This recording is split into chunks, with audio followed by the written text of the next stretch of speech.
క్రీస్తునందు ప్రియ దేవుని బిడ్డలందరికీ యేసుక్రీస్తు జీవం గల నామంలో శుభములు తెలియజేస్తున్నాం. యోహాను సువార్త 5వ అధ్యాయము 2వ వచనం. యెరూషలేములో గొర్రెల ద్వారం ఒకటి ఉన్నది, అలాగే అక్కడ 5 మంటపాలు ఉన్నాయి. బెతస్తా అనేటువంటి కోనేరు ఒకటి ఉన్నది. ఆ బెతస్తా కోనేరు దగ్గర బహుకాలము నుంచి రోగులు, గుడ్డివారు, కుంటివారు, ఊచకాలు చేతులు కలవారు గుంపులుగా పడి ఉన్నారు. అక్కడ 38 సంవత్సరముల నుంచి వ్యాధి గల ఒక మనుష్యుడుండెను. ఏమిటి ఇది బెతస్తా కోనేరు? ఏమిటి గొర్రెల మార్గం? ఈ గొర్రెల మార్గము ఏమిటనగా నెహెమ్యా గ్రంథం 3:1 ఉంటుంది. ఎల్యాషీబు సహోదరులు కలిసి గొర్రెల ద్వారము యెరూషలేములో నిలవబెట్టి ఉన్నారు.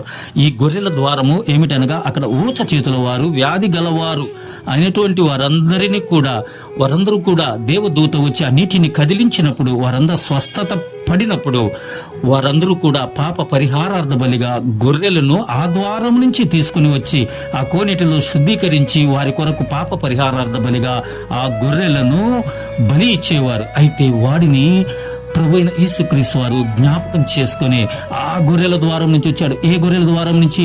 బలికి తేబడుతున్నటువంటి మార్గములో ఉన్నటువంటి గొర్రెలు ఏ రీతిగా ఆ మార్గంలో నుంచి తేబడుతున్నాయో, ప్రభువైన యేసుక్రీస్తు వారు కూడా ఆ గొర్రెల ద్వారం నుంచి వచ్చి ఉన్నాడు.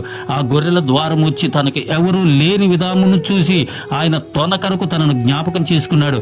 అంత మాత్రమే కాదు, 38 సంవత్సరం నుంచి వ్యాధిగ్రస్తుడే అక్కడ పడి ఉన్నాడు. యేసుక్రీస్తు వయసు ఎంతండి? 33.5 సంవత్సరాలు. అంటే 33.5 సంవత్సరాల క్రితమే 38 సంవత్సరాల నుంచి అక్కడే పడి ఉన్నాడు. వాని కొరకు తన రక్తం ఇచ్చుడుకు ఆ గొర్రెల మార్గంలో నుంచి ఆయన అతనిని జ్ఞాపకం చేసుకున్నాడు. హెబ్రీలు పత్రికలో చూడండి 9వ అధ్యాయము 12వ వచనం. మేకల యొక్కయు కోడిల యొక్కయు రక్తముతో కాక తన స్వరక్తముతో ఒకేసారి పరిశుద్ధ స్థలములో ప్రవేశించను. ఆ పరిశుద్ధ స్థలములోనికి ప్రవేశించాడు, ఆ యెరూషలేములోనికి ప్రవేశించాడు. ఎవరి కోసం? 38 సంవత్సరాల నుంచి అక్కడ పడి ఉన్న వాని కోసం వచ్చాడు. ఆ పడి ఉన్న వాడిని తనను జ్ఞాపకం చేసుకున్నాడు. సహోదరి సహోదరుడా, ఈ దినాన నిన్ను కూడా దేవుడు జ్ఞాపకం చేసుకుంటున్నాడు.